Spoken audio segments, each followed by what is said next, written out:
Ang susunod na programa ay rated PG.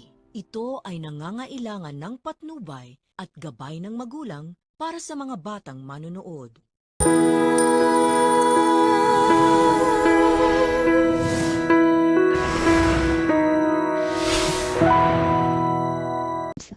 Ito ang ating kaganapan at ating masasaksihan dito sa asawa ng asawa ko. Ating masasaksihan dito. Tuwang-tuwa nga ito si Leon dahil nga po ang akala nga niya ay makahanap na nga ito si Christy. Binilan niya ng mga gamit ang kanyang magiging anak nga dito nga kay Christy.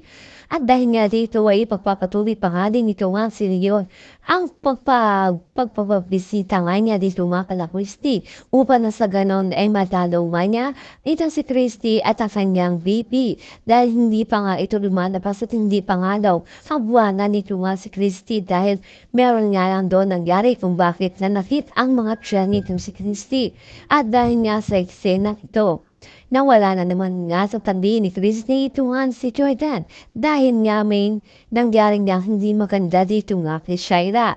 Kaya nga agad pumunta at sumugod sa ospital ito si Jordan nang tignan ang kanyang anak dito nga kay Shaira.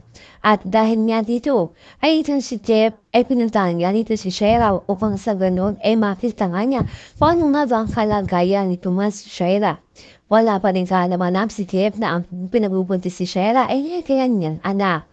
Hindi na nga mapigilan ito si Leon na puntahan ito nga si Christy at tinanong nga niya ito.